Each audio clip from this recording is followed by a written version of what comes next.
July నెల 2025 సంవత్సరానికి మనకి గ్రహ స్థితిగతులు ఎక్కడున్నాయో చూద్దాం. రాహువు కుంభరాశి, కుజకేతువులు సింహరాశి, మరి శని మీనరాశి, ఆ తర్వాత బుధుడు కర్కాటక రాశి, అలాగే ఈ యొక్క రవి గురులిద్దరూ మిథున రాశిలో సంచారం చేస్తున్నారు. ఓం వసుదేవసుతం దేవం కంసచాణూరమర్ధనం దేవకీ పరమానందం కృష్ణం వందే జగద్గురుం. జగద్గురువైనటువంటి శ్రీకృష్ణ పరమాత్మల వారికి, జగదేక వీరుడైనటువంటి అర్జునుల వారి పాదపద్మాలకు నమస్కారం చేస్తూ మనం ఈ 12 రాశుల్లో ఒక్కొక్క రాశి వారికి ఏ విధంగా ఉందో తెలుసుకుందాం. ధనుస్సు రాశి. ఈ ధనుస్సు రాశి వారికి అందరికీ కూడా అర్ధాష్టమ శనిగ్రహం జరుగుతోంది.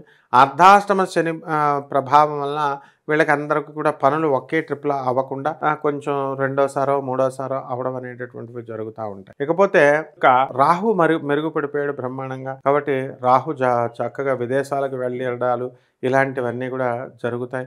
మీకు మెస్మరిజం పవర్ బాగా పెరిగిపోతుంది. మీరు చెప్పిందంతా కూడా ధనుసు రాశి వాళ్ళు చెప్పిందంతా కూడా అందరూ వినడం అనేటటువంటిది జరుగుతుంది.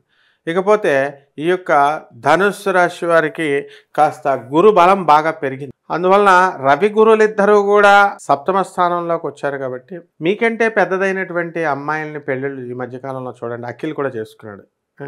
అమితాబ్ బచ్చన్ కొడుకు అభిషేక్ బచ్చన్ చేసుకున్నాడు. అలా వయసులో పెద్ద కంటే కూడా అయ్యేటటువంటి అమ్మాయిలతో వివాహాలు చేసుకోవడానికి అవకాశాలు ఉన్నాయి. అయితే ప్రభుత్వ సంబంధించినటువంటి వ్యవహారాల్లో కాస్త లేటుగా మీకు జరగడం అనేటటువంటివి జరుగుతాయి. ఇకపోతే ఈ యొక్క ధనుస్సు రాశి వారికి కుజకేతు గ్రహాల ప్రభావం వలన మీకు విదేశాలకు సంబంధించినటువంటి ఎక్స్పోర్ట్స్ ఇంపోర్ట్స్ బిజినెస్లు బ్రహ్మాండంగా ఉంటాయి. ఇకపోతే ఉప్పు చేపల వ్యాపారం దగ్గర నుంచి చేపల బిజినెస్లు ఇవన్నీ కూడా బాగుంటాయి. అపరధాన్యాలు అపరాలు ఇవన్నీ కూడా వృద్ధిలోకి చెందుతారు. ఇక revenue department, commercial tax, income tax, ఇలా మున్సిపాలిటీ డిపార్ట్మెంట్స్లో పనిచేస్తున్నటువంటి వాళ్ళకందరికీ కూడా అధికమైనటువంటి ధన సహాయము మీకు బాగా లభిస్తుంది.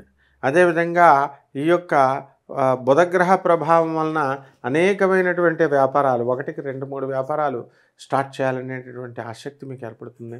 బిల్డర్లు ఇంతకు గతంలో కట్టినటువంటి బిల్డింగ్లు అమ్మడవట్లేదు అనుకునేటటువంటి వాళ్ళంతా కూడా మీకు అమ్ముడైపోవడం జరుగుతుంది. ఇకపోతే పరిహారాల దగ్గరికి వచ్చేసరికి శని జపం చేయాలా, శని స్తోత్రాలు చదవాలా, శనికి కిలోంపావు నల్ల నువ్వుల్ని, నల్లని వస్త్రాన్ని పేద బ్రాహ్మణులకి శనివారం నాడు ఉదయం 8 గంటలకి దానం చేసుకోవాలా. అలాగే రావి చెట్టుకి నీళ్లు పోసి చక్కగా శనివారం నాడు రావి చెట్టుకి మీరు చక్కగా దానం చేయడం ద్వారా ఇవన్నీ కూడా బ్రహ్మాండంగా మీకు రావి చెట్టుకి జపం చేసుకోవడము, ప్రదక్షిణాలు చేసుకోవడం, పూజ చేసుకోవడం ద్వారా బ్రహ్మాండంగా ఉంటుంది. శుభమస్తు.